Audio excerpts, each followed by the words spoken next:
Hello dear student, myself doctor Prashant Kumar Desai, assistant professor Lachoo memorial college of science and technology Jodhpur. बच्चों, आज हम एक topic के बारे में डिस्कस करेंगे जिसका नाम है इवोल्यूशन ऑफ ड्रग्स, जिसके अंतर्गत हम गाइडलाइंस के बारे में बात करेंगे। WHO and the ICH guideline which is useful for the assessment of the herbal drug and related with the stability testing of the herbal drugs. ये जो टॉपिक है ये हमारे B.Pharm 6 सेमेस्टर के हर्बल ड्रग टेक्नोलॉजी के syllabus के अंदर mention है। तो बात करते हैं अपने टॉपिक के बारे में। जब हम WHO और ICH गाइडलाइन के बारे में बात करते हैं तो ये तो हमारे सिलेबस में मेंशन है, मगर इसके अलावा और भी कई रेगुलेटरीज बॉडीज़ हैं जो कि अपनी अपनी गाइडलाइंस को प्रोड्यूस कर चुकी हैं, जिनके द्वारा हमारे जो हर्बल ड्रग्स हैं स्पेसिफिकली उनकी जो स्टेबिलिटी है, सेफ्टी है और एफिकेसी है वो मेंटेन रहे। तो स्टार्ट करते हैं।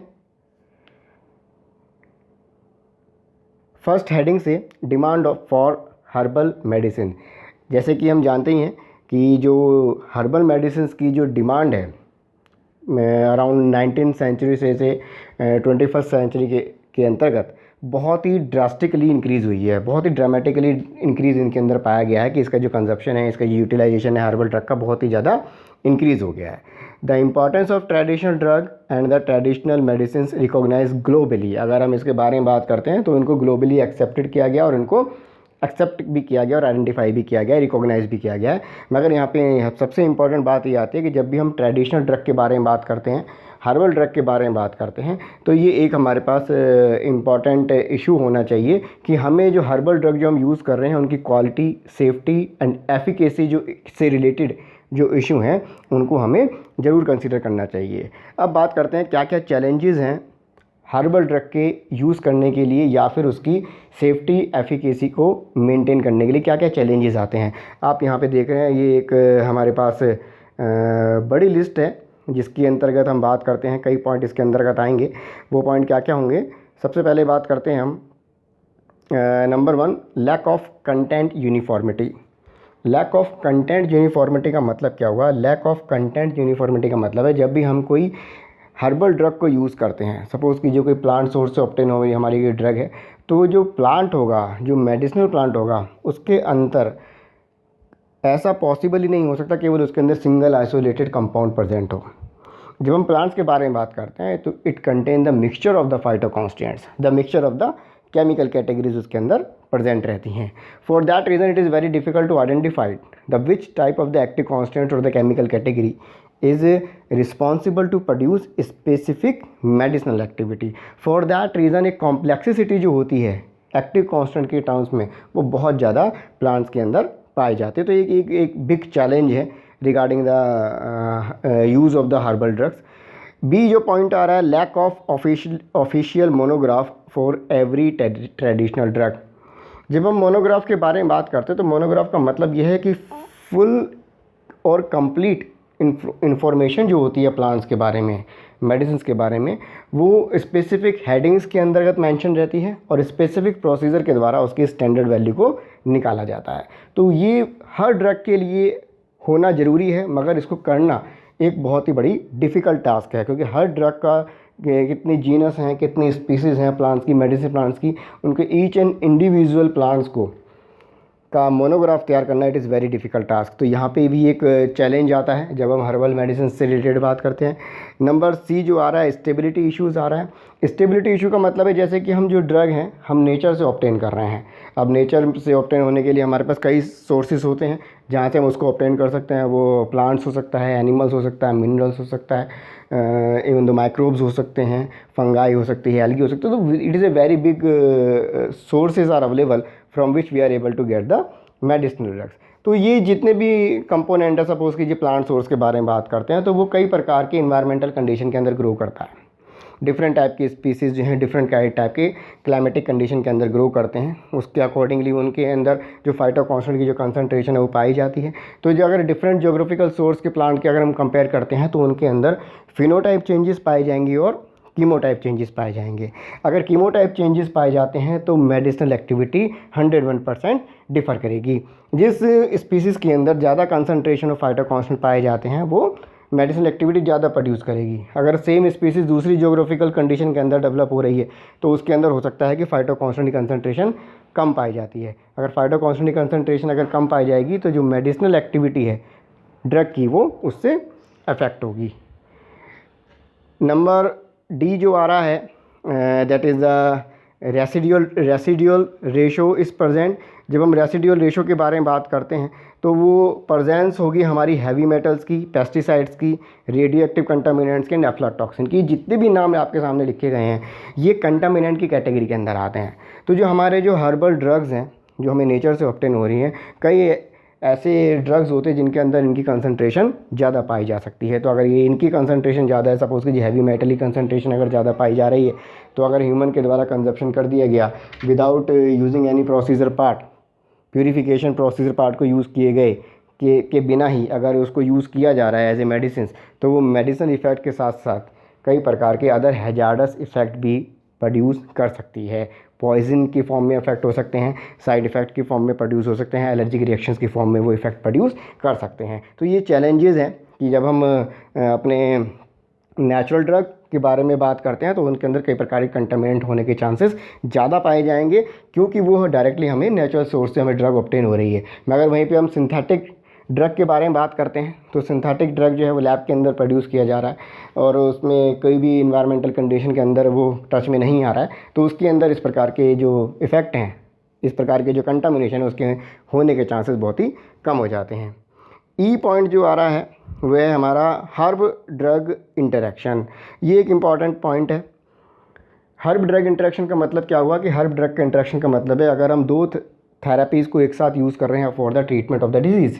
सपोज कीजिए एलोपैथी सिस्टम ऑफ मेडिसिन को यूज़ किया जा रहा है और उसके साथ ही हम हर्बल ड्रग मेडिसिन सिस्टम को भी यूज़ कर रहे हैं, तो दोनों ही ड्रग के अंदर इंटरेक्शन होने के चांसेस ज़्यादा हो जाते हैं, जिसकी वजह से कई प्रकार के सीवियर साइड इफ़ेक्ट प्रोड्यूस हो सकते हैं। और जो इफ़ेक्ट हैं वो कई फॉर्म में प्रोड्यूस हो सकते हैं, जैसे कि हर्ब ड्रग इंटरेक्शन हो गया, हर्ब इंटरेक्शन हो गया, हर्ब फूड इंटरेक्शन हो गया। तो जनरली हम एक स्टेटमेंट देते हैं कि जो हर्ब्स होती हैं they are free from the side effect. ये टोटली गलत स्टेटमेंट है, ये पॉसिबल ही नहीं है। अगर किसी चीज़ का ज़्यादा कंजप्शन लिया जा रहा है, पर्टिकुलर डोज के अंदर उसका कंजप्शन नहीं लिया जा रहा, या फिर दो डिफरेंट ड्रग को लिया जा रहा है जो कि डिफरेंट सिस्टम से बिलोंग करती हैं, उनके द्वारा साइड इफ़ेक्ट प्रोड्यूस होने के चांसेस ज़्यादा हो सकते हैं, क्योंकि इंटरेक्शन होने के चांसेस ज़्यादा होते हैं।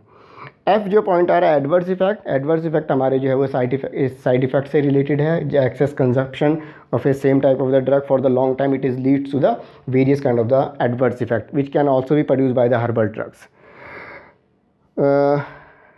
No solid record of the clinical trials. ये एक बहुत बड़ी दुविधा है।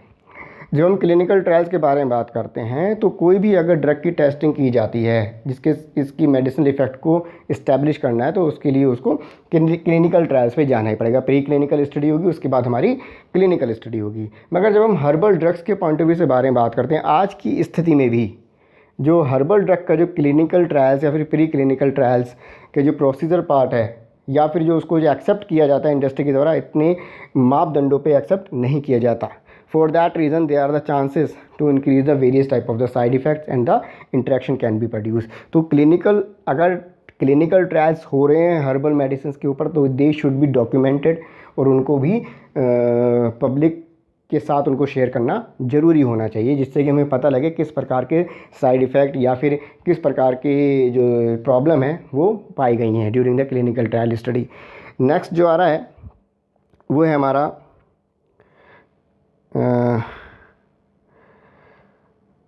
एच देयर ऑथेंटिकेशन ऑफ द ओरिजिनलिटी। ये एक इम्पॉर्टेंट पॉइंट है। जनरली जब हम authentication of the medicinal plants के बारे में बात करते हैं तो एक जीनस की बहुत सारी स्पीसीज़ हो सकती है। जैसे कि धतूरा का एग्जांपल ले लीजिए। धतूरा के बारे में बात करें तो बहुत सारी स्पीसीज़, जैसे धतूरा स्ट्रामोनियम हो गया, धतूरा फेरोक्स हो गया, धतूरा कैटुला हो गया, धतूरा एल्बा हो गया, धतूरा मेटल हो गया। तो they are the huge list of the species which are belong to the same genus Datura. तो अगर दो स्पीसीज़ को अगर हमें डिफ्रेंशिएट करना है तो उनको ऑथेंटिकेट कराना ज़रूरी है। तो मगर प्रॉब्लम ये आती है कि जो उनकी जो अगर मॉर्फोलॉजिकल वेरिएशन बहुत ही ज़्यादा मिनिमम है, जिसके बेसिस पे उसको आइडेंटिफाई नहीं किया जा सकता, तो फिर हमें कीमोटाइप वेरिएशंस या फिर उसके माइक्रोस्कोपिक कैरेक्टर के बेसिस पे उसको हम आइडेंटिफाई कर सकते हैं। तो ओरिजिनलिटी रिगार्डिंग द ऑथेंटिकेशन की एक मेन प्रॉब्लम है और स्पीसीज़ को डिफ्रेंशिएट करने के लिए ऑथेंटिकेशन कराना ज़रूरी है। आई पॉइंट आ रहा है, नो प्रॉपर प्रोटोकॉल्स और the guideline on pharmacokinetics and the pharmacodynamic issues.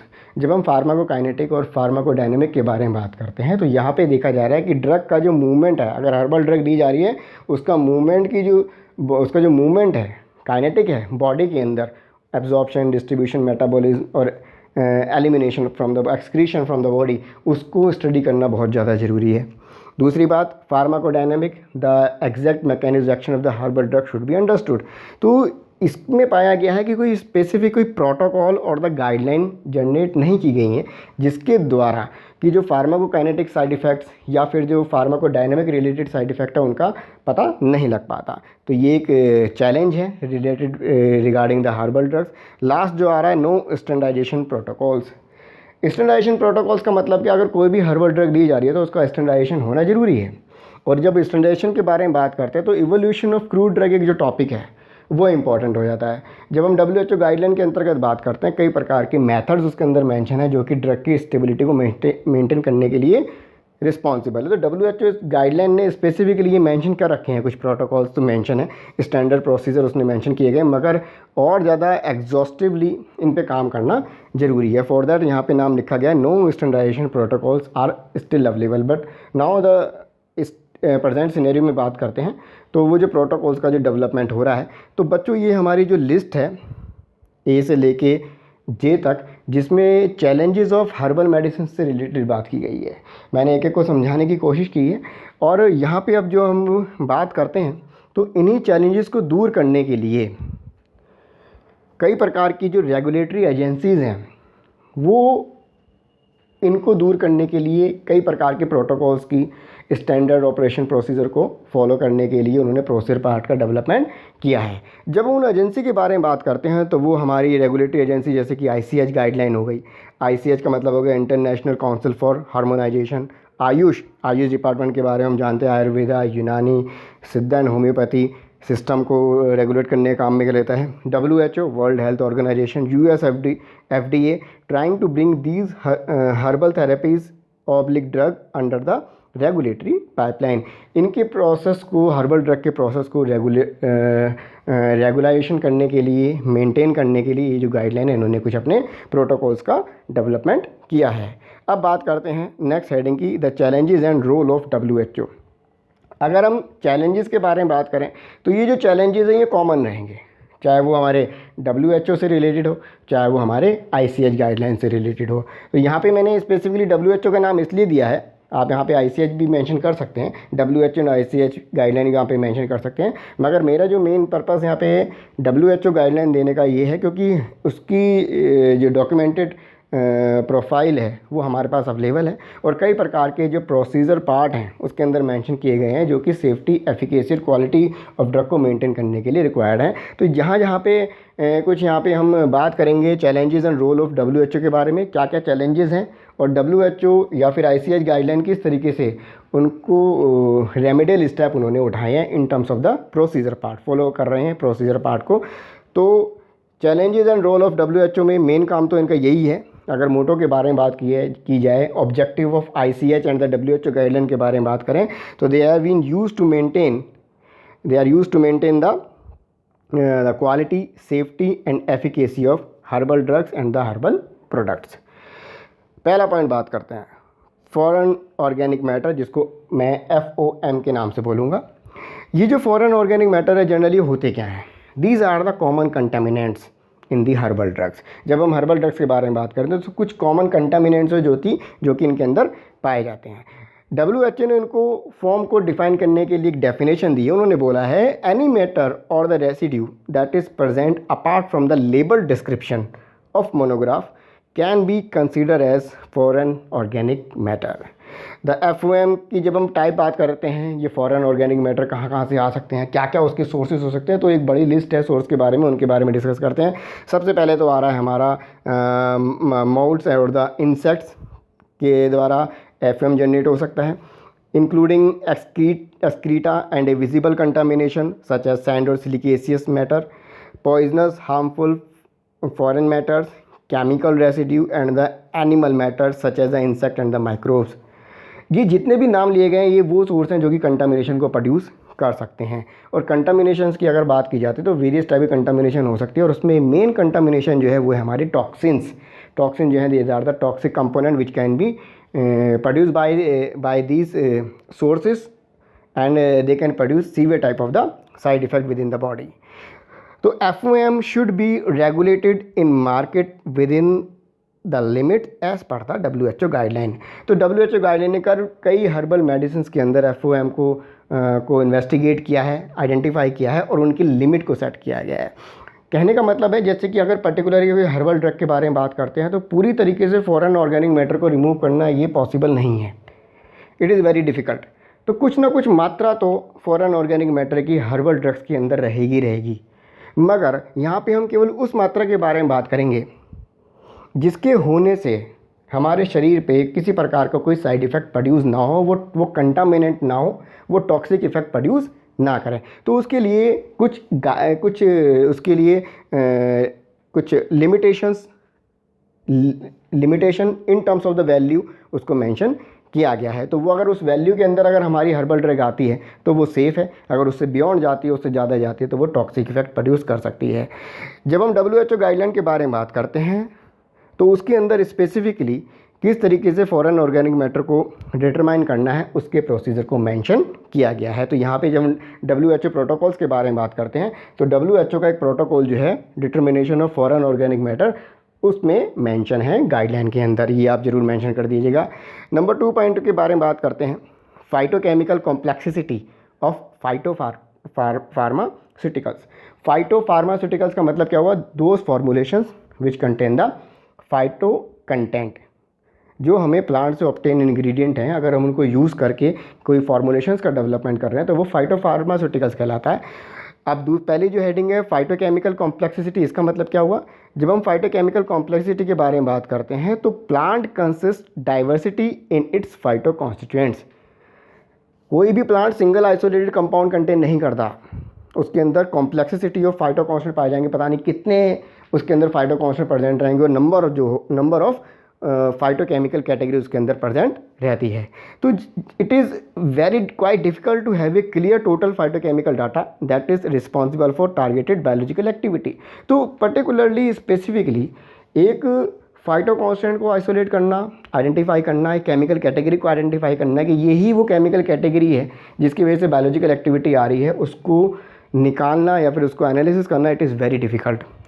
आज के टाइम में अगर बात करते हैं तो बहुत ज़्यादा काम की रिक्वायरमेंट जो है डिटर्मिनेशन ऑफ फाइटोकेमिकल कॉम्प्लेक्सिटी के लिए रिलेटेड है। The complete data of the plant, herbal plant का निकालना कि उसके अंदर कितने एक्टिव कांस्टेंट टोटल नंबर में प्रेजेंट है, कितनी केमिकल कैटेगरी टोटल नंबर में प्रेजेंट है, कौन सी केमिकल कैटेगरी या फिर फाइटो कांस्टेंट मेडिसिन एक्टिविटी के लिए रिस्पॉन्सिबल, उसको आइडेंटिफाई करना आज के टाइम में भी बहुत ही डिफ़िकल्ट टास्क मानी जाती है। हालांकि अब थोड़े बहुत लेटेस्ट एडवांसमेंट हो चुके हैं, जैसे कि इंस्ट्रूमेंटेशन के पॉइंट ऑफ व्यू से बारे में बात करते हैं तो कई प्रकार के HPLC हैं हमारे पास, IR हैं, NMR है, UV है, वेरियस टाइप के इंस्ट्रूमेंटेशन है, क्रोमेटोग्राफिक टेक्निक है जो कि एनालिसिस करने के लिए काफ़ी कारगर सिद्ध हो रही हैं और उनका यूज़ हम काफ़ी लंबे समय से भी कर रहे हैं, जिसकी वजह से कि हमें इन्फॉर्मेशन मिले कि किस प्रकार के फाइटोकॉन्स्टेंट उसके अंदर प्रेजेंट पाए जाते हैं। मगर still the concept of multi targeting effect of therapeutics is unclear. आज भी अगर बात करते हैं तो concept of multi targeting effect of phytotherapies is unclear. मतलब कि जो फाइटो फार्मास्यूटिकल्स हम यूज़ कर रहे हैं उसमें जो भी हर्बल इंग्रेडिएंट यूज़ करेंगे उसके अंदर बहुत सारे एक्टिव कॉन्स्टेंट हो सकते हैं और कई प्रकार की वो हमारे मल्टी टारगेटिंग हो सकते हैं, मतलब एक इफेक्ट के अलावा वो दूसरे भी इफेक्ट को प्रोड्यूस कर सकते हैं। यहाँ पे एक एग्जाम्पल के तौर पे समझाया गया है। मैं एग्जाम्पल क्या है वो मैं आपको बताता हूँ। एक हमारा एक्टिव कांस्टेंट है हाइपेरिसिन, जो कि हमारे प्लांट से आइसोलेट किया गया था। काफ़ी लंबे समय तक ये पाया गया कि जो हाइपेरिसिन के होने की वजह से ही जो ड्रग है अपने मेडिसिनल इफेक्ट को प्रोड्यूस कर रही है, मगर after the isolation of the one more active constant that is the hyperforin का आइसोलेशन हुआ उसी सेम प्लांट से, तो ये पाया गया कि ये जो हाइपरफोरिन है ये बहुत ही ज़्यादा स्टेबल है और बहुत ही ज़्यादा मेडिसिन इफेक्ट प्रोड्यूस कर सकता है अगर हम इसकी कंपैरिजन किससे करते हैं, हाइपेरिसिन से।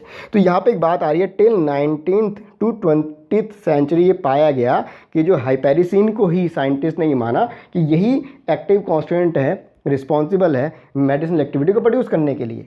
मगर जब हाइपरफोरिन का आइसोलेशन हुआ, उसका एनालिसिस किया गया, तो ये पाया गया कि हाइपरफोरिन तो हाइपेरिसिन से भी ज़्यादा स्टेबल है और मोस्टली जो फार्माकोलॉजिकल एक्टिविटी जो आ रही हैं वो हाइपरफोरिन के द्वारा ही पाई गई हैं। तो ये कब पॉसिबल हो पाएगा, ये कभी इसके बारे में कब पता लगा, जब इसके बारे में डिटेल इन्वेस्टिगेशन किया गया, फाइटोकेमिकल इन्वेस्टिगेशन किया, तब जाके इसके बारे में पता लगा। एक ही प्लांट के दो मेडिसिनल एक्टिव कॉन्स्टेंट के में कंपैरिजन किया गया और तब पता लगा कि एक एक्टिव कॉन्स्टेंट जो कि हम जिसको मान रहे थे कि एक्टिव है, उससे भी ज़्यादा एक्टिव कंपाउंड उस प्लांट के अंदर अवेलेबल था। तो ये क्या शो कर रहा है, ये शो कर रहा है फाइटोकेमिकल कॉम्प्लेक्सिटी।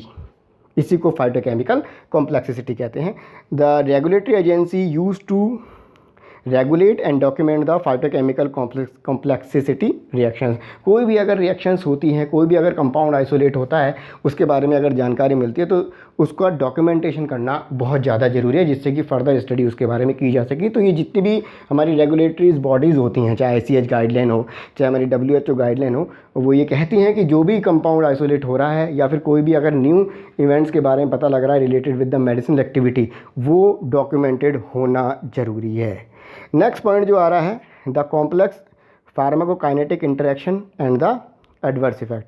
जब हम complex pharmacokinetic interaction adverse effect के बारे में बात करते हैं, तो the challenge in the herbal based medicine is lack of full crystal clear clinical pharmacokinetic documentation that include adverse effect and the interaction. Proper documentation जो फार्माकोकाइनेटिक डॉक्यूमेंटेशंस का है वो नहीं है, इंक्लूड द एडवर्स इफेक्ट जो हो रहे हैं उसके बारे में प्रॉपर डॉक्यूमेंटेशन नहीं है। It is a duty of the regulatory body to educate the people about the interaction. जब हम रिस्पॉन्सिबिलिटी के बारे में बात करते हैं इन गवर्निंग एजेंसी की या फिर गवर्निंग बॉडी के बारे में, रेगुलेटिंग बॉडी के बारे में, तो ये बोला जाता है, ये कहा गया है कि जो कॉमन पीपल है उसको पता होना ज़रूरी है। तो उसके लिए जो कई प्रकार के जो एडवर्टाइजमेंट होते हैं, जो सेमिनार कंडक्ट कराए जाते हैं, जो नॉलेज शेयरिंग जो इवेंट्स होते हैं उनको ऑर्गेनाइज़ कराना ज़रूरी होता है। तो ये भी एक प्रोटोकॉल का ही पार्ट आता है जो कि हमारी रेगुलेटरी बॉडी के द्वारा कंफर्म होता है। नेक्स्ट आ रहा है प्रॉपर डॉक्यूमेंटेशन। ये फिर से रिपीटेशन में रहेगा। प्रॉपर डॉक्यूमेंटेशन जो हो रहे हैं वो हमारे हर्ब ड्रग इंटरेक्शंस के, हर्ब फूड इंटरेक्शन के और हमारे हर्ब इंटरेक्शंस के, वो सारे के सारे अगर कोई न्यू इंटरेक्शंस हुए हैं उनके बारे में पता होना ज़रूरी है और उनका डॉक्यूमेंटेशन होना ज़रूरी है। तो ये एक पॉइंट इससे रिलेटेड हो गया। नेक्स्ट पॉइंट जो आ रहा है द रेसिड्यूअल एनालिसिस। जब हम रेसिड्यूअल एनालिसिस के बारे में बात करते हैं तो इसका मतलब क्या है कि जो कंटामिनेंट जो हर्बल ड्रग के अंदर प्रेजेंट रहते हैं, जैसे कि solvent, microbial, heavy metal, pesticides, aflatoxin, teratogens and the polymer impact dangerous health effect, ये सारे के सारे वो रेसिड्यूज़ हैं जो कि हर्बल ड्रग्स के अंदर प्रेजेंट हो सकते हैं। तो इनका एनालिसिस होना बहुत ज़्यादा ज़रूरी है, इनका पता लगाना बहुत ज़्यादा ज़रूरी है। The residual analysis should be mandatory by the regulatory authorities. जो रेगुलेटरी अथॉरिटीज़ हैं, इन रेसिडुअल को एनालिसिस करना बहुत ज़्यादा ज़रूरी है।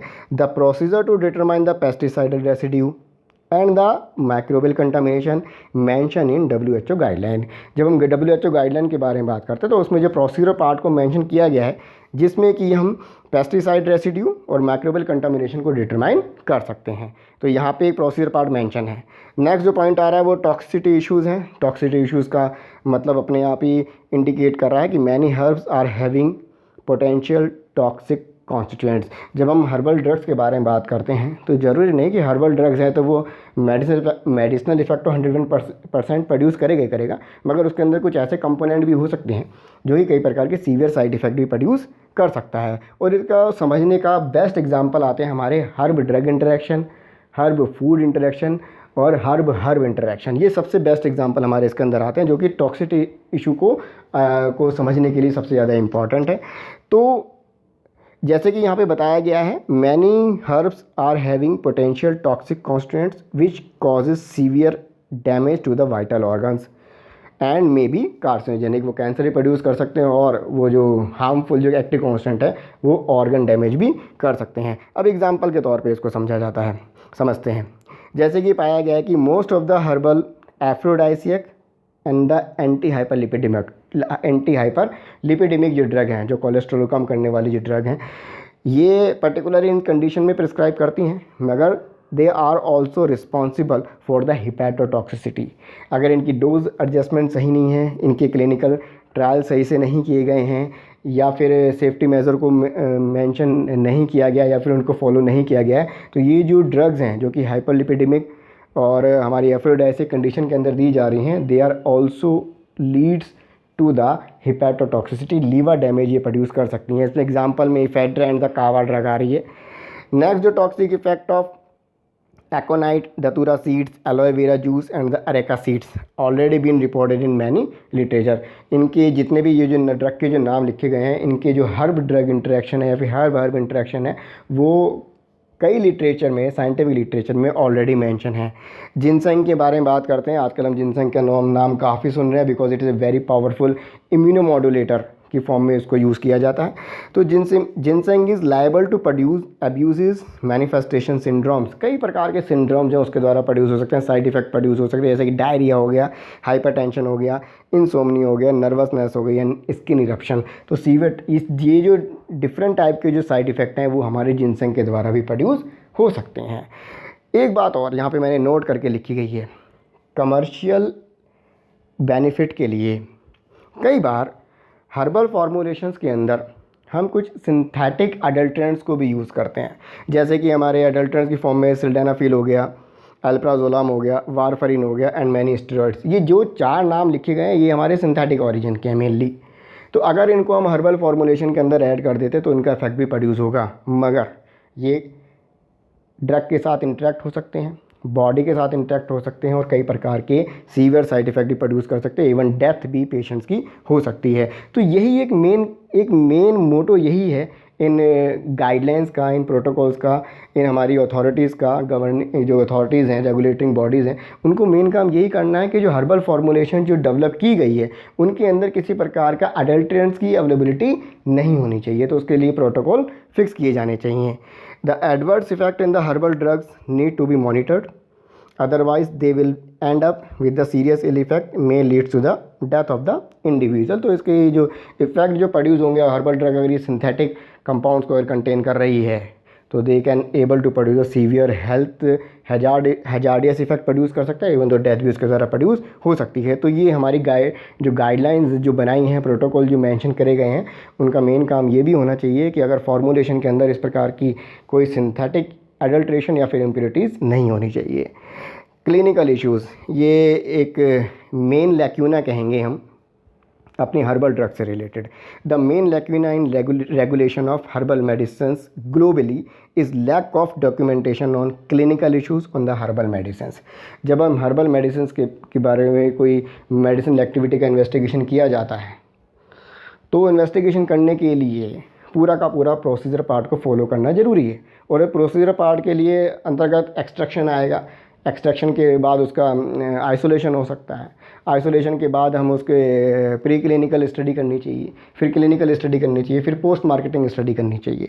एक वर्ड आता है एनडीए। एनडीए का मतलब क्या होता है? New drug applications. अगर कोई भी कंपनी अगर न्यू ड्रग एप्लीकेशंस को फॉलो कर रही है, अगर अप्लाई कर रही है किसी न्यू मॉलिक्यूल्स के लिए, तो उसको पूरी की पूरी गाइडलाइंस को फॉलो करना ज़रूरी होता है। तो ये सारी की सारी गाइडलाइन में मेन जो कंपोनेंट जो होता है वो हमारा क्लिनिकल ट्रायल्स होता है, जिसके अंदर प्री क्लिनिकल और क्लिनिकल टेस्टिंग प्रोसीजर उसके अंदर पाए जाते हैं। It is urgent global regulatory requirement mandate for health care provider for documenting new herb interaction in order to monitor the safety and efficacy issues. Mandate to document medication history of the patient also. तो यहाँ पे 2 बात लिखी गई हैं कि जो protocol के अंदर मेंशन की गई है ICH एंड WHO के अंदर, कि अगर कोई भी जो हेल्थ केयर प्रोवाइडर है जो एक्टिविटीज़ पे काम किया है हर्बल ड्रग्स की, वो डॉक्यूमेंटेशन होना ज़रूरी है। उससे रिलेटेड जो उसको जानकारी होती है कि कोई ड्रग के द्वारा कोई हर्ब ड्रग इंट्रैक्शन प्रोड्यूस तो नहीं हो रहा है, उसके बारे में भी उसको डॉक्यूमेंटेशन करना ज़रूरी है। Determination of moisture content during storage of the herbal drug parts. ये एक इम्पॉर्टेंट आ गया, ये हालांकि हमारे storage of the medicine plant से रिलेटेड है। जो स्टोरेज कंडीशन होती हैं प्लांट्स की, they plays a significant role, they can effect the activities of the plant material. जैसे कि अगर मॉइस्चर कंटेंट के बारे में बात करते हैं, मॉइस्चर कंटेंट का मतलब क्या हुआ? मॉइस्चर कंटेंट का मतलब है the availability of the vapour in the water vapour in the medicine plants, the availability of the water vapour in the medicine plants. कितनी क्वांटिटी में होना चाहिए उसकी लिमिटेशन जो है WHO गाइडलाइन के अंदर फिक्स की गई है। अगर वो क्वांटिटी मॉइस्चर कंटेंट की है तब तो ठीक है, अगर उससे अगर ज़्यादा होती है तो उसको यूज़ नहीं करना चाहिए। उसका कारण है, जैसे कि हम जानते हैं कि moisture is a very good source for the development और the growth of the various type of the micro organism. अगर मॉइस्चर कंटेंट अगर ज़्यादा पाया जाएगा तो माइक्रोब्स की जो ग्रोथ है उसके ऊपर होगी। अगर माइक्रोब्स की ग्रोथ अगर होती है, अदर कंटेंट की ग्रोथ अगर जो होती है, तो वो उस प्लांट को दो तरीके से अफेक्ट कर सकती है। या तो उसके अंदर मॉर्फोलॉजिकल वेरिएशन प्रोड्यूस होंगे या फिर उसके अंदर कीमोटाइप वेरिएशन प्रोड्यूस हो सकते हैं। अगर ये इफेक्ट प्रोड्यूस होते हैं, कीमोटाइप वेरिएशन आता है, तो मेडिसिनल एक्टिविटी डायरेक्टली अफेक्ट हो जाएगी। तो जब हम WHO गाइडलाइन को देखते हैं तो उसके अंदर एक प्रैक्टिकल की फॉर्म में प्रोसीजर के पार्ट में लॉस ऑन ड्राइंग जो है कि है मॉइस्चर कंटेंट को डिटरमाइन करने के लिए प्रोसीजर पार्ट को मेंशन किया गया है। लास्ट पॉइंट जो आ रहा है वो फिंगर प्रिंटिंग एनालिसिस है। ये फिंगर प्रिंटिंग एनालिसिस होती क्या है? फिंगर प्रिंटिंग एनालिसिस है, ये एक एसेंशियल पैरामीटर है that is use to maintain the quality of the drug to determine the adulteration and the identification, exact identification. जो फिंगर प्रिंटिंग एनालिसिस है, ये the DNA finger printing is an essential quality parameter in preventing the adulteration and the identifying the right genetic quality. DNA fingerprinting के द्वारा हम genetic method को use करते हैं और डिफरेंट टाइप की जो स्पीसीज़ होती हैं उनको डिफरेंशिएट करेंगे। ऑथेंटिकेशन का पार्ट भी इसी के अंदर आ जाता है, आइडेंटिफिकेशन का पार्ट भी इसके अंदर आ जाता है। डिफरेंट जीनस की जो ड्रग्स हैं उनको भी डिफरेंशिएट किया जा सकता है। तो DNA fingerprinting method is a very good method which is use to differentiate between the different species as well as the different genus of the herbal plant. The main problem is lack of chemical uniformity, and in order to assess this content uniformity, the phytochemical fingerprint and the marker analysis by using HPLC, LCMS is very useful। जब हम DNA fingerprinting के बारे में बात कर रहे थे तो वो डिफरेंट जीनस और डिफरेंट स्पीसीज़ को डिफरेंशिएट करने के लिए और उनका आइडेंटिफिकेशन में काम में लाया जा रहा था। यहाँ पे एक और आ रहा है हमारा फाइटोकेमिकल फिंगरप्रिंटिंग। फाइटोकेमिकल फिंगरप्रिंटिंग का मतलब क्या हुआ? जो प्लांट के अंदर जो केमिकल कॉन्स्टेंट प्रेजेंट हैं उनको डिफरेंशिएट करने के लिए भी हम इस मेथड को यूज़ कर सकते हैं। यहाँ पे कुछ इंस्ट्रूमेंटेशन के नाम लिए गए हैं जो कि हमारे क्वालिटी एश्योरेंस के अंतर्गत आते हैं, जैसे HPLC, LCMS इंस्ट्रूमेंट हैं जो कि फाइटो कॉन्स्टेंट कंसंट्रेशन को डिटरमाइन करने के लिए एज वेल एज आइडेंटिफाई करने के लिए काम में लाए जा सकते हैं। तो ये जो मेथड हैं कुछ WHO गाइडलाइन के अंदर मेंशन किए गए हैं जिनके द्वारा हम सेफ्टी क्वालिटी को मेंटेन किया जा सकता है प्रोटोकॉल्स को फॉलो करते हुए। तो WHO guideline have many procedures like physical, chemical and the biological method used to maintain the safety, quality and the purity of herbal drug and the herbal products. For that reason, the importance of the WHO guideline, the importance of the ICH guideline, the importance of US FDA, it increase. The importance of Ayush is become importance इनकी बहुत ज़्यादा increase हो चुकी है, जिनकी protocols को अगर follow किया जाता है, नॉन प्रोसीजर है, स्टैंडर्ड प्रोसीजर को अगर फॉलो किया जाता है तो ये जो हमारी जो सेफ्टी से रिलेटेड प्रॉब्लम्स है, क्वालिटी से रिलेटेड जो हमारी जो प्रॉब्लम्स हैं और जो प्योरिटी से रिलेटेड जो प्रॉब्लम्स हैं वो ओवरकम की जा सकती हैं। तो I hope you like the lecture. कोई भी अगर आपको प्रॉब्लम हो, कोई भी अगर आपके क्वेश्चंस हो तो आप यूट्यूब के कमेंट बॉक्स में आप डाल सकते हैं, वहाँ पे मैं आपके आंसर देने की कोशिश करूँगा। Thank you very much.